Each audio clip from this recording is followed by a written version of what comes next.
Wow, that's a nice graphic. Whoever put that graphic together, Katie Salidas, you really did a good job with that. I'm loving it. Hey guys, it's Jay. We're starting a little bit late tonight, but we just had a little bit of a scheduling conflict, and it's all good. It's only half an hour. I'm sure you guys survived without me for that long. And as you can see, I'm your only host tonight. Both Katie and Jane are off for tonight, and they really deserve it. They've been working their butts off, so it's just me. But we all know that I'm your favorite anyway. That's okay. Before we get into the show, I do need to give a big shout out to one of the show's sponsor, Joe Compton from Go Indie Now. I play Joe's ad. That is, if I've got this video function figured out here, we'll see. Hello, everybody. I am Joe Compton, and welcome to our channel, Go Indie Now. This is the place that celebrates indie artists and indie art, and we do so by producing several shows that either air on daily, weekly, monthly, or seasonal scheduling. And within those shows, we aim to educate and entertain you. If you're an indie artist who's trying to figure out how to do this, this is the place you need to be. If you're an indie artist who's looking to promote and doesn't have any avenues and is tired of the grind, this is the place to be. Because remember, it's always time to go indie now.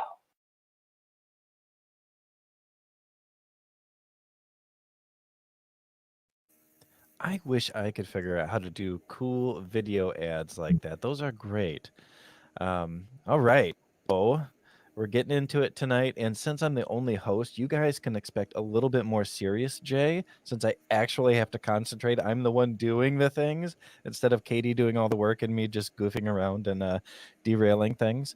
But we have a wonderful guest tonight, and I've actually spoken with Chloe before on the Unafraid podcast. So I'm really geeked to be talking to her again. Chloe Davis, how are you tonight? I'm good, Jay. Thank you so much for having me. Yeah, you're welcome. And you had kind of a crazy night, so I'm glad that you're even here. You just stepped off a flight, right? I did. I just landed. I'm originally from St. Louis, and this is actually where I landed. But I'm coming from New York City because that's where I live, and had to come home to check on my mama. She's not doing the best, so coming home to check on her. Oh, well, you gotta take care of mom, and I'm glad that you came home to check on her. I hope that things turn around for her and she starts doing a little bit better. Me too. Thank you. Thank Yeah. you.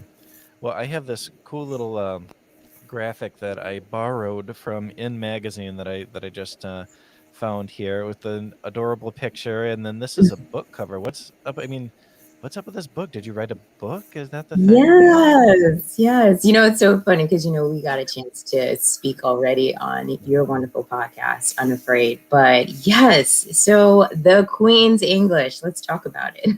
So actually I have, and I have a little surprise later, but the Queen's English, this is the Ooh. dictionary. It's a celebration of over 800 terms that celebrate and empower and affirm gay and queer identity. It is the LGBTQIA plus dictionary for lingo and colloquial phrases. It is my baby. It is a long time of work, over 10 years. More so, actually, over about 15 years, actually, completion. And it's just truly a celebration of the diversity, the intersectionality, and spectrum of human identity. And it's just, a celebration of queer and gay identity, right? And it is a way for those who are not in the community also, right? A way for our allies and those who, want to be our future allies can just learn more about us. And when I say about diversity and intersectionality, because when we think about words and language is created to articulate an experience. And usually within our world, right? And I say our world because I identify as bisexual. Usually within our world, terms and language isn't out there in mainstream, right? So we are impelled to create words that truly affirm us and empower us, right? and really articulate our identities and experiences with those identities. And when I talk about, of course, like the intersectionality, within our larger umbrella of LGBTQIA+, right? Of course, lesbian, gay, bisexual, trans, queer, asexual, intersex, non-binary, gender non-conforming, bigender. There's so many different identities, right? And this dictionary is truly a resource that not only empowers, but validates, affirms, articulates these experiences. But I also like to talk about, the layered of our identity, right? Because, our experiences are different based on our age, based on our race, based on, where we live, our religion, our first languages, right? So this is just, hopefully, I strived to really create something that was truly inclusive, right? And not just from one lens, but from the many lenses and the beauty and spectrum of our humanity. Well, yeah, sure. And I want to dig into that. I do want to say a quick hello. We've got some commenters here. We have Joe Compton, who's one of the show's sponsors. We have Rebekah Jonesy, another show sponsor, and we love you, Rebekah. Anita Stewart, Tim Niederritter. Tim, I sure hope that I'm saying your last name right. I know you've schooled me on that in the past, but yeah, so we've got and Diana Robertson. Thank you guys so much for showing up and commenting. We love it. Keep it up. I love it when you guys pick on me. I definitely don't cry after the show about your words. So, well, and I already have some inside knowledge into this book because, like you said, you and I have talked on Unafraid, and Joe Compton says one of his favorite episodes of Unafraid. Thank you so much, Joe.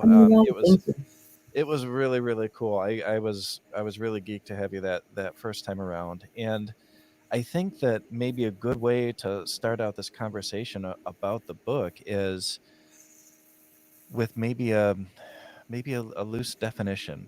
When you first started, you mentioned the word queer, and I think that for people that are not a part of the queer community, that word might still be a little bit of a mystery. Is it a good word? Is it a bad word? What exactly does it mean? Could you give us a little bit of schooling on this? Yeah, absolutely. Okay. I mean, do we want to read from the dictionary? We'll read from the dictionary as well. Yeah, yeah. But I want to actually take that word queer because when we think of that word, their reaction can be very different, right? Queer was once a word that was derogatory, that was a slur that referred mostly to gay men. And it was harmful, it was belittling, and usually it was presented with malice, right? However, things evolved, and queer was reappropriated by our larger community to really represent something that is all encompassing when it comes to your sexuality, right? Meaning it's queer, that it's just non-heterosexual, or when it comes to your identity, whether that be expression or just gender identity, it is non-heteronormative. And that word heteronormative usually focuses on something that is cisgender and that is heterosexual. So when you hear the word queer, particularly now in 2021, it is something that is it is a word that truly articulates identity that has a range of not being heterosexual and not being cisgender, and or not being cisgender. So it kind of gives individuals an opportunity to, be queer, right? Not necessarily have to be put in a particular label, but they have the opportunity to be fluid and to express themselves outside of this scope, again, that is heteronormative. But again, I talk about queer and having many definitions, right? Because again, I cannot negate that queer was once a derogatory term, and to many in the community, it is still a derogatory term, and that is valid. However, it has also evolved and been reappropriated and proclaimed, like empowered by many individuals in our community as well. And I will say a lot of them are younger, right? Maybe millennials, maybe Gen X, right? I mean, Gen Z, right? So it's just kind of where you put it. But queer is a wonderful word to talk about, like it's etymology. You know what? Just got off the plane. We know what word you're trying to Etymology. say. I can't even say it. Wow, Chloe. Wow. Okay. I'm just. Word history. Just say word I'm gonna history. give myself grace too. You know. But I'm gonna read queer, and I'm gonna come back to the etymology of of it.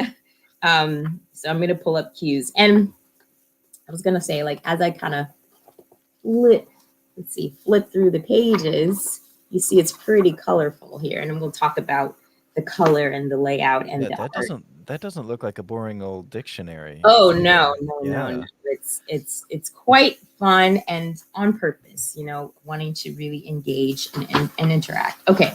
So queer is on this page. So I love queer because not only is it definitions, as you see, but there's beautiful artwork. And this artwork was actually done by Cassandra Fontaine. I worked with 4 different illustrators for this dictionary.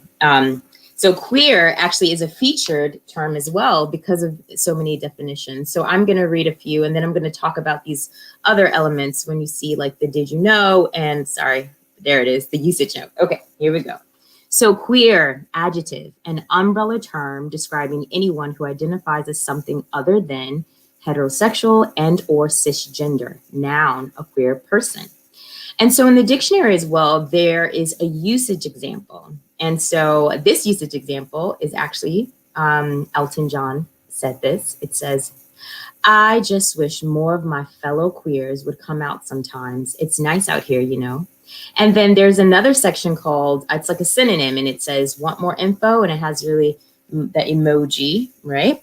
And that is kind of like a synonym that connects the term with like a quick reference, right? So this one is anyone in the LGBTQIA plus spectrum, right? Can be queer, but I want to say something that's really important. When someone acknowledges their identity, right, and uses a label, then we use those labels, right? So if someone identifies as queer, we use that label. If somebody identifies as lesbian, we use that label because those are the labels that make that individual feel valid, important, affirmed, heard, seen, all of the above, right? So I want to say it's so important that we use only the labels that the person has self-assigned themselves, right? It's easy to do that too by just listening and not interrupting like I just did. No, please. No, this is our conversation, Jay. I mean, and on the Unafraid podcast, my default is always to say queer, just because it rolls off my tongue easier than LGBTQIA plus.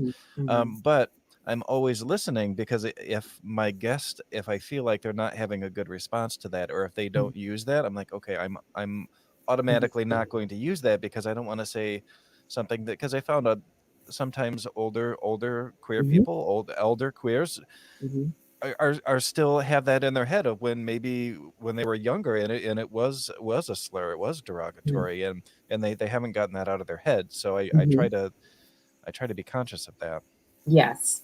So and there's actually another term in here, but I'm going to actually jump to the usage notes and the did you know. So I'm going to talk a little bit about the usage notes and the did you know. So when you see usage notes, that means that there's more information about the term that you need to know, right? So it will tell you that this term originated in a particular community, right? So we can say like this word maybe originated in the ballroom scene, or this word originated in the leather community, or this word originated in the lesbian community, or even going more so that this word originated in the Black lesbian community, right? So it will tell you that type of information, but it also tells you information like this. So this is associated with queer, which is something I kind of went over earlier.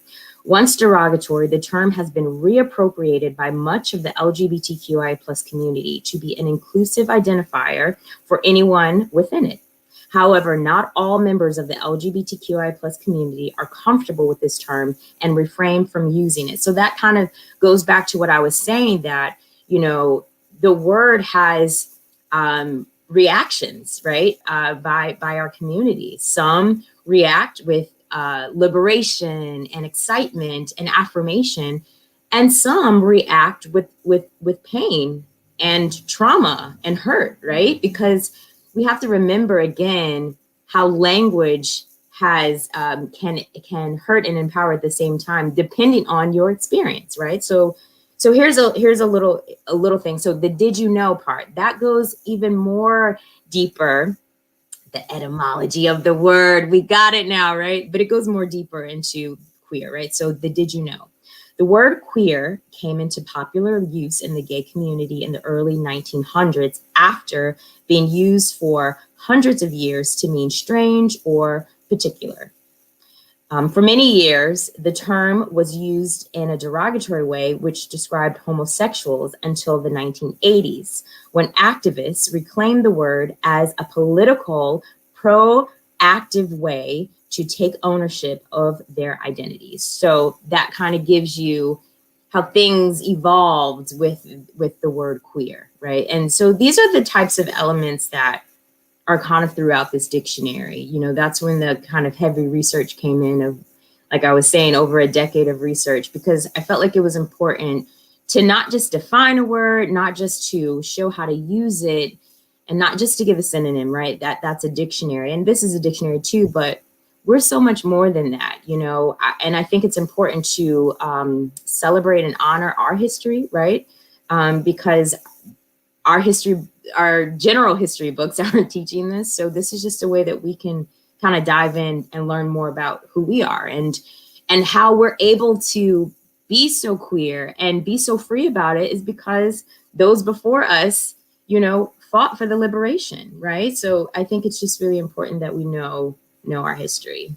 Well, and you know, as someone who grew up in an age where physical dictionaries were something that you had to use in school, and physical encyclopedias, because I'm ancient. I'm 40 something now.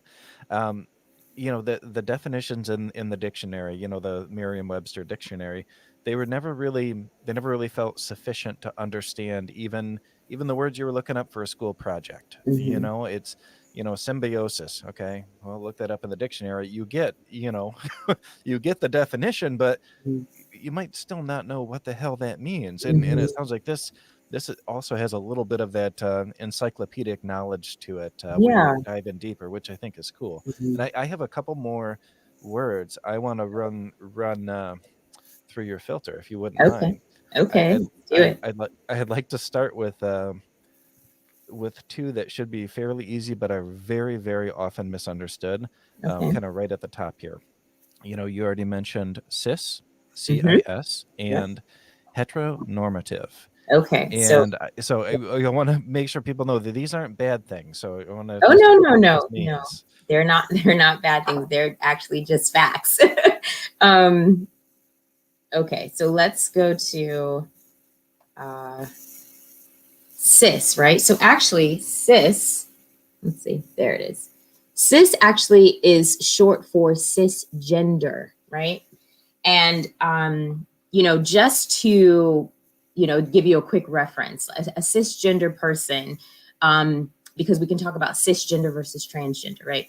So a cisgender person is an individual who identifies with the check female, check male, check boy, check girl on the birth certificate that the doctor gave. That's like the breakdown. So we have to take it back a little bit. So we were all born, and usually a doctor will check boy, girl, right? And as of, I want to say a few years ago, and I think in Colorado has checked intersex, right? So that's still a new thing, which needs to continue to be pushed, right?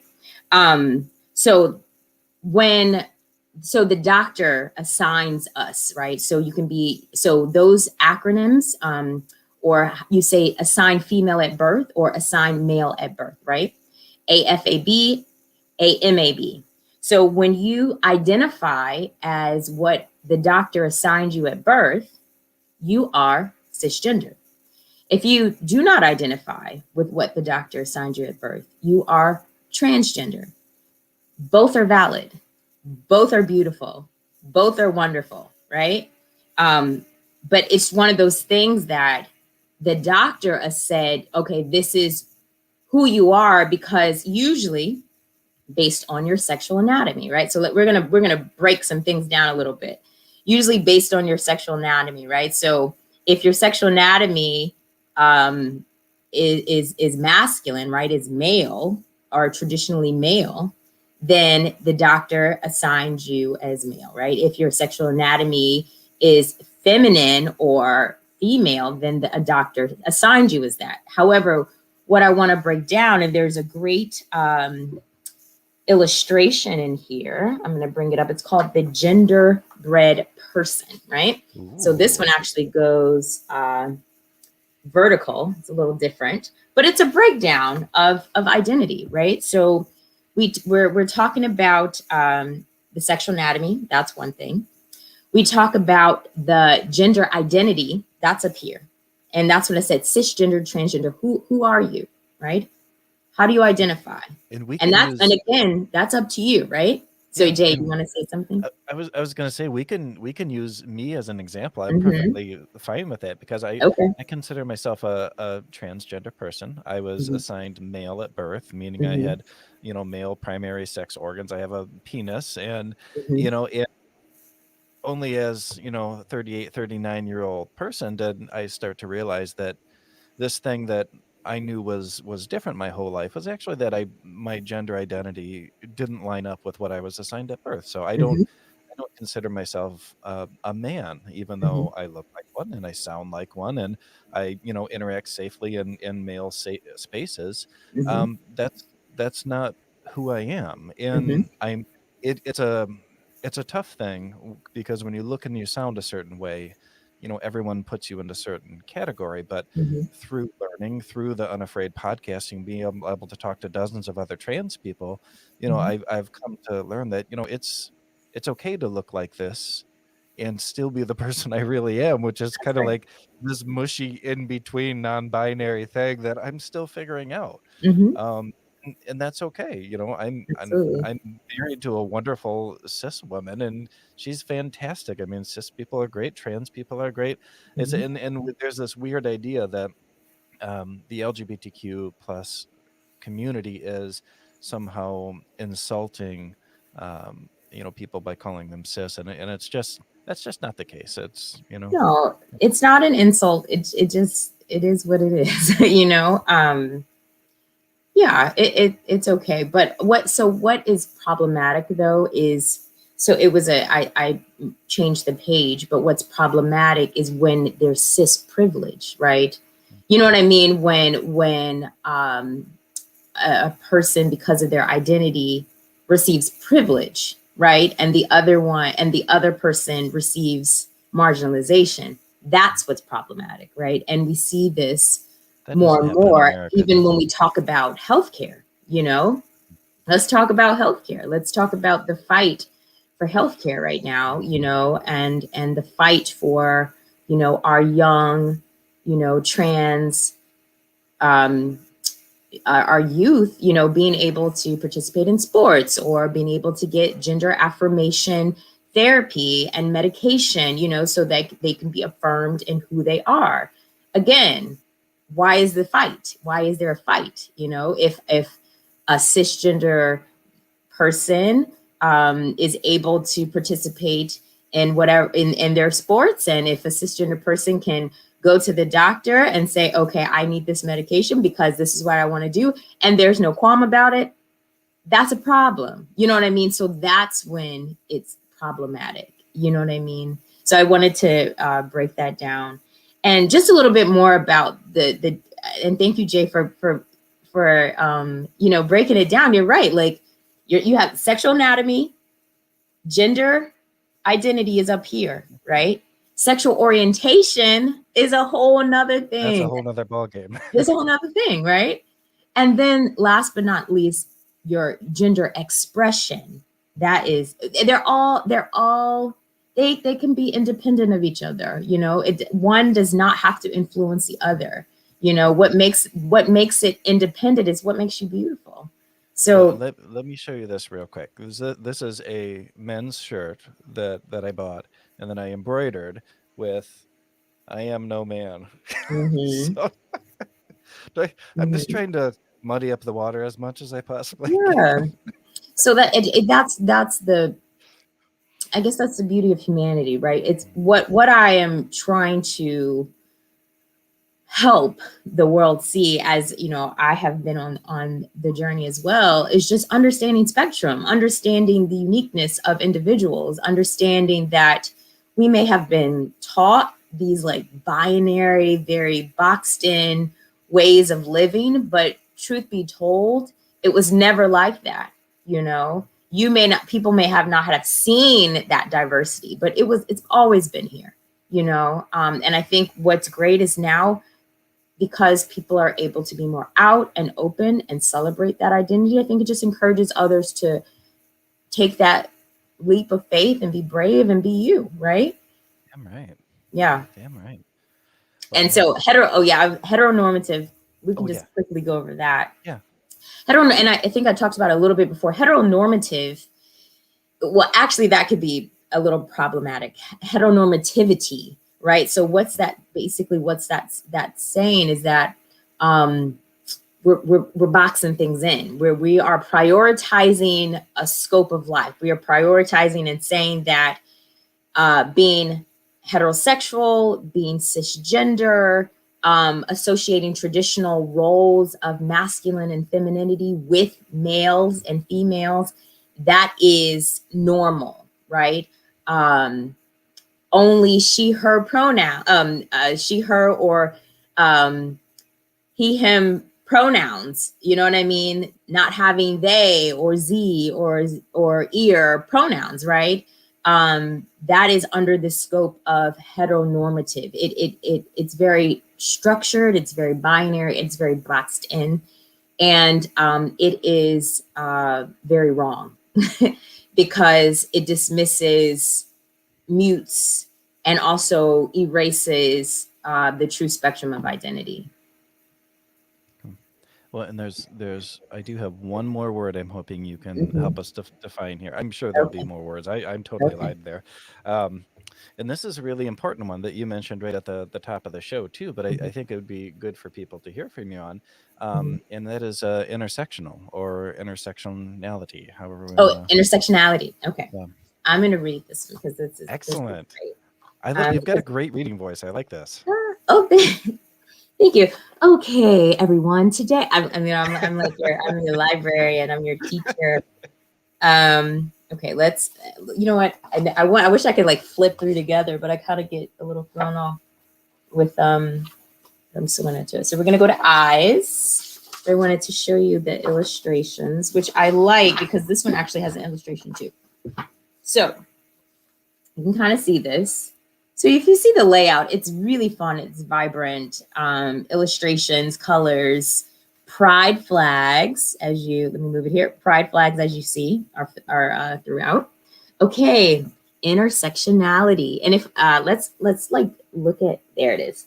Look at that. So you see ethnicity, gender, first language, race, age, ability, right? So these are layers, the intersectionality of who you are, really, and how you articulate your journey with who you are, right? So intersectionality now, the complex way in which varied forms of discrimination overlap or intersect. The importance of focusing on the presence of all marginalized communities within the larger framework of society. And this was created by Kimberly Crenshaw. So when we talk about intersectionality, you know, we talk about the diversity, right, of individuals. So if it's not, and we have to go here, right? So if it's not white, if it's not most likely male, if it's not heterosexual, right, then it's most of the time marginalized, right? Women are marginalized. Blacks are marginalized. People of color are marginalized, right? Queer, gay, intersex, bisexual, poly, non-binary people are marginalized, right? Because we don't fit in that scope of the power, right? The power, as we see, whether we don't want to vocalize it or not, is in whiteness, maleness, and straightness, right? So when we talk about this intersectionality, we're really just talking about the diverse layers of who we are. So for me, with my intersectionality, I am a woman, I am bisexual, I am Black, right? So these experiences, the experience of being a woman, right? So yes, I've dealt with sexism. You know what I mean? The experiences of me being bisexual. Yes, I've dealt with biphobia, or saying, I have to choose being gay or being straight, right? So muting my identity. I've dealt with that. Or if Um, you're in a relationship with just a man, you can't be a real bisexual. Something right. I've heard that And one before too. yeah, and that is whoever I choose to, whoever, or chooses me, but whoever my partner is, that doesn't dismiss my sexual orientation, right? And then the other part, like being Black, okay, we don't, that's all that, we all know what that's about. If 2020 didn't teach us anything, we There's know no what, racism in America. we Come know what on. that's about, right? So that's the thing. These experiences are quite different based on all of these layers of who you are. And not even just myself. Let's talk about if you are an immigrant, right? Let's talk about if you are AAPI, and queer. Let's talk about you know, if you are trans and 16, that experience, right? So it's just like these are different the intersectionality of things, and how these experiences are marginalized and discriminated. But hopefully we will get out of that, and really embrace and empower the true spectrum of identity. I know I sound like a broken record, but that's the goal. You know what I mean? It's not to dictate that this is the only way. It is to embrace that there are many ways. Yeah. I completely agree, and I love that message, and I think it's a beautiful thing, and that's something that growing up, that's a message that I didn't know, that I didn't Mm-hmm. hear. I grew up in a country town. It was all white people, and everybody appeared straight, whatever that means, and so I really didn't have. Straight passing. Yes, straight passing. I didn't have exposure to much else besides that, and all of the kids that I grew up with were the same way. They didn't Mm, have exposure, and I think that things are definitely different now. I don't know that things are great for the queer community. There's a long ways to go. absolutely. But there are more resources now, at least. I mean, with the advent of the internet, I mean, that alone Hmm. changed things a huge amount. And we have books like yours and many others that are, again, another resource for people to be able to find out information that maybe they didn't grow up with. Maybe mom and Absolutely. dad don't know these things, but I Hmm. do want the answers. Hmm. Um, And I yeah, I like that you said that, because we have to remember. And I love what you said earlier. You said, and I'm still evolving, because mm, that's beautiful, because we are still evolving, right? So, yes, Jay, yes, they, them pronouns. But who knows what is to happen 4 years from now, or a year from now, or, because we are all on this, journey of evolution. And so that's why I think the dictionary truly helps everyone, right? Those within the community to just learn more about self, and then those who are not in the community to learn more about self, as well as those they love, right? for sure, for sure. Mm-hmm. Well, and you know what, right? Kind of earlier in the show, you were talking about words that have been reclaimed or reappropriated Mm-hmm. by the community, and um, one of them, and you had said that sometimes people are more resistant or don't like certain words, and there is one that I definitely don't like, and that's the word fag, Mm-hmm. because that was like top tier insult when I was young. And just the other day, because my youngest is gay, and they made themselves a little bracelet that says fag on it, and it's kind of like a, you know, like a badge of honor for them, and Mhm. they wear it really proudly. But every time I see it, I cringe a little inside, because I mean it's just it's one of those words. Uh, Just like queer, right? yeah, Just like we talked about earlier with queer, because you feel great about queer, right? We had this yeah, discussion before. You're like, I feel affirmed. I feel like this is me. But faggot or fag, you're like, absolutely not. It's the same thing. You know what I mean? It's because when you grew up and how you interacted with that word really will determine, you know, if it's going to be positive or negative. And again, we talk about like, um, you know, how words evolve and where you are and when it evolves. And fag, dyke, even sissy, you know, fairy, these are terms that have also the meaning of that could be derogatory, but also can be so someone can self-proclaim themselves as that, right? As one of your children, right?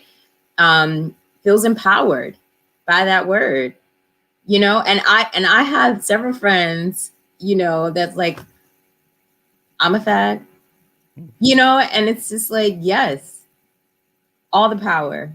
yeah. Well, I'm and beautiful. it makes me Yeah. happy to see them happy and proud, but it's just like that's not something I can own yet. You know, I No, can't own that and word. that's okay. And that's okay. That's the thing. And I want to say too, just because you're part of, you know, this larger, wonderful community doesn't mean you use all the language or that all the language even belongs to you. Right. And that's when I go back again with like different communities. And I want to talk about the ballroom scene quickly because you know, with Pose and Legendary, and of course Drag Race, right? So there's a lot of terminology that now has been appropriated in the larger gay and queer spectrum, but also has been appropriated by mainstream culture, right? Mainstream pop culture. And so, like when we think of like Shade and Fierce and Read, Slay, Over, Come Through, Push Through, Hunty, all of these words, they come from the ballroom scene. And the ballroom scene was created in, like, I want to say the late 1960s, but booming by the 1970s. And it was created in New York City in Harlem, and it was created for Black and also Latino, Latinx people of color who were gay and queer and trans, because they needed a place that affirmed them, because homophobia is real, because transphobia is real, because racism is real. It was real then and it's still real now. So they created a space that truly affirmed and articulated who they were, right? Um, and who they are now. And so this language evolved from these experiences that was going on, right? And now, because the language is so fierce, now the whole world is using it, you know. But we can't forget that language that was created to affirm them. So we don't want to you don't want to appropriate things. We can appreciate things, but not appropriate, right? So that's the thing that, you know, going a little bit into about the ballroom scene, but you know, the butch femme binary and the lesbian community, you know, that was created in the 1940s. And the word bull dagger, bull dyke was created in the 1920s during the Harlem Renaissance to, you know, to articulate a woman who liked other women, or a woman who just was more masculine and AG in her expression, you know. So these words have history, and again, it goes back to like when us really understanding these words and why they came about. I think that's empowering too. Well, we've been talking a lot about the words, but I'd like to get into kind of the why of this and how Mhm. it all started. You know, why did you set out to do this? I mean, it's amazing. Don't get me wrong, but why on Mhm. earth did you set out on this huge undertaking? You know, there's so many. I need to go because this. Well, first and foremost, I was part of a wonderful dance company in Philadelphia, the Philadelphia Dance Company, also known as Philadanco. And I was in my early 20s, and a lot of the men in the company were in the ballroom scene. So I was learning these words like firsthand. And, you know, I loved it, right? Just like the world loves it. But I was curious as to what it meant and how it came about. Maybe that was the nerd in me. So what was happening is I would, ask my friends, what does this mean? And a lot of times, when they would define it, these are not, I don't call these words slang, but if we were to say they were slang, you use slang to kind of define slang. And so what was happening is I would joke around and think about it and give it like this more academic, scholarly definition. And everybody would just crack up, even myself. We called it Oxford Dictionary. You know what I mean? It's just like, oh, that's so good. And I did it, and it was a game. But then I had my little notepad, and because this was in 2006, actually, had my little notepad and my pen, and I just kept collecting words, and it was a bonding moment. And then, I am a performer. I'm an actor and a dancer, a creative, and so I traveled a lot, but I also did theater, right? So when I started doing musical theater, then my friends were a little different then. They were actually white gay men, right? So I learned about bears and otters and wolves and twinks and twonks, right? And again, it was like, oh, and then, the lesbian community, learning about lipstick, lesbian, chapstick, lesbian, butch, diva femme, high femme, there's so many, and those are more so like expressions, right? Like within the lesbian community, based on your outer appearance, the way you kind of, your day-to-day look, right? And then it got to a point too where I just started doing more self-reflection and wanting just to know more about me. I had been with men and women, but again, I was kind of shamed. It was like, you have to pick a side, but picking a side felt wrong. It just never felt like me, right? So I didn't have resources. I just didn't have resources to help me articulate what bisexuality was. And I didn't meet anyone who was openly bisexual until my early 20s. And, so I was like, I'm going to create a resource for me. You know what I mean? So I can walk more strong and proudly in this journey. And so learning words like heteroflexible, bi-curious, learning more about the poly community, and that I did this resource for me too, to like stand in who I am. And I think, by doing that, I was also geared up to help others stand more firmly in who they are, right? So seeing terms that, you can relate to is important. You know what I mean? And it's not one focus. It's not just these words and nothing else. Like to see like words that are about BDSM, words that are about, the aromantic community and the agender community, words that come from, the non-binary community. I mean, this is what I want. I want the world to like understand the spectrum of identity, but more importantly, I want us all to have a moment where we feel really affirmed with who we are. I think our community, gay and queer community, has just gone through, and I say gay and queer a lot because, for a while, everything was gay pride, gay this, gay that, right? And so now it's more to like queer, everything's queer. So I like to honor both those umbrella terms because it also shows the evolution, and it feels more inclusive to me. So I like to say, if I'm not going to say the LGBTQI plus, I do like to say the gay and queer community or the gay and queer spectrum because it feels more inclusive. But yeah, so I feel like we have gone through so much where I just want us to speak and speak loudly. So I think it was just a passion project that took me over, and here it is. Well, and now is it Penguin Random House, right? Or Penguin? Yeah, so it's Clarkson Potter is the imprint with Penguin Random House. So, and I guess this is nice time for a new reveal, but so this is the original. Mm-hmm. And I would like to make the announcement as of yesterday that this is the UK version. Oh, Oh, nice. So now they're UK moving peeps, that's to, beautiful. so the UK version, we did the cover announcement yesterday, and it comes out June 17th, 2021.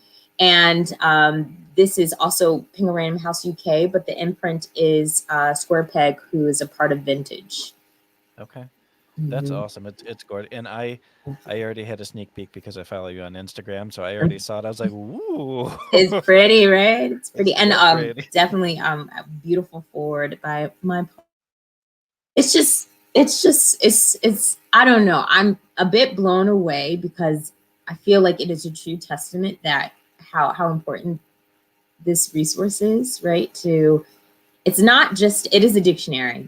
We will always credit it as such because I want to make sure everyone knows that this is scholarly. Like, this is researched. This is so many sensitivity reads, but also that it is like it's history. You know what I mean? And it's also the now. It's also what's happening now. So, those spreads, I showed the genderbread person, but there's also spreads about gays and military and the evolution of that, right? It talks about the queer family dynamic and, that unique experience of gay and queer parents, same-sex and queer parents raising children, whether it be adoption, donor insemination, surrogates, or children that have just come from previous relationships. It dives into hate crimes and violence because we have to talk about this, right? Particularly when we talk about Black trans women, the violence and murders, are disproportionate. So I just want to dive into what is really going on within our community. The beauty of it, and the Stonewall and Pride parades and, Harlem Renaissance, as well as just pronouns, right? But we also have to dive deep, into like LGBTQ youth homelessness, especially during COVID. So I just want to just give a larger spectrum of our world for everyone to see because, a lot of times we're looking through the lens one way. And so I want us to kind of have a broader spectrum of what's really happening within our community. Well, of course. And I think that, you said it's a dictionary, it's scholarly, and I I can't imagine there's a whole lot of plot to it, but at the same time, it seems like it's still telling a story. Oh yeah. It's still telling our story, right? It's telling many stories. Mm. I actually have a dedication in the beginning of the book, and I dedicate the dictionary to everyone who's just been brave and to stand in who they are, even when others weren't supportive, and for allowing me to share the essence of our words. You know what I mean? Within our umbrella of our community. So yeah, it is stories. It is plural. It's so many stories. It's so many experiences.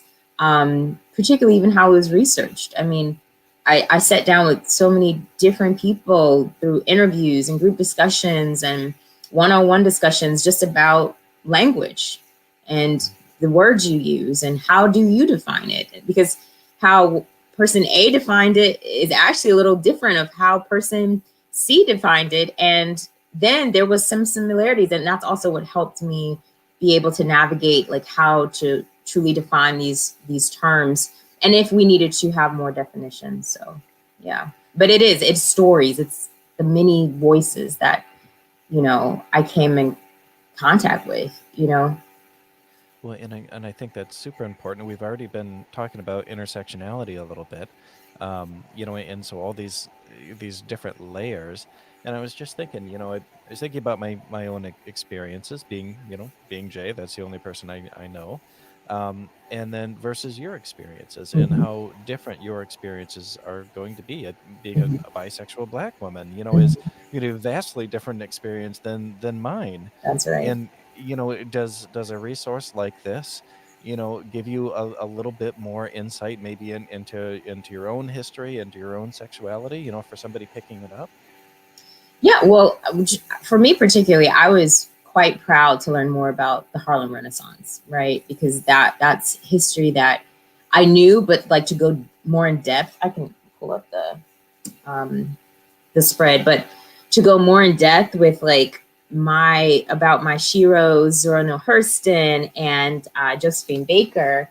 But there's also Langston Hughes and Alan Locke and Ma Rainey. So to go, dive deeper into, what life was like in the 1920s and to be Black and queer. You know what I mean? Like, I thought that was amazing to learn about the Savoy Ballroom and the Hamilton Lounge, and like how these drag balls or faggot balls, because they called it faggot balls, were so celebrated. I mean, like over 2,000, 3,000 people would pack themselves in these places to watch the grandeur of Black excellence, the dance, the music, the sound, the things that are, what people will always love. So yeah, it was great, but it was just as beautiful as me being able to sit down and learn about the leather community, to learn about the daddies and sirs and girls and boys, and, to learn about, the dominance and submissiveness and role play and aftercare, just, I felt empowered too, you know what I mean? To dive in and know that it's sexual liberation in such a way, you know what I mean? And so I felt empowered learning more about that too. So, yeah, I love it. And you have a new fan here, and hopefully many. Rebekah Jonesy, who's one of our sponsors, and a dear friend, has been commenting throughout. I think that she is buying your book online. I love it. Yes, buy. Yes, you can, and also visit the Queen's English US, www.thequeensenglishus.com. That's the website for the book, and it's interactive because there's also it gives you some insight on the book, but it also gives you videos. And this platform, I called it Inside the Queen's English, and it's me sitting down with the different individuals to talk about the power of language and terms that truly identify them. And we have things on transmasculine, ASL, and being queer. Of course, the ballroom scene. We have bisexual. There's a lot on there. It's wonderful. It really is. Thank you. It's great. So I have a question for you, and this is not only for me. This is also for Rebekah, because I'm sure she's wondering. When I was young, and I'm talking, probably preteen or maybe middle school age, we used to sometimes go through the dictionary and we'd look up the naughtiest words possible because you wanted to read about naughty stuff. And there's naughty words in here. I was going to say, is there anything really naughty in here? I mean, look, we talk about sex. We got to talk about sex. Sex is big. I mean, right? Sexual orientation. But yeah, so I will say there are some words in here, but they were limited because I really wanted to make the reader broaden the range of readers, right? So I feel like 16 plus, even 15 plus can dive into this, right? I feel like you're mature enough to do this.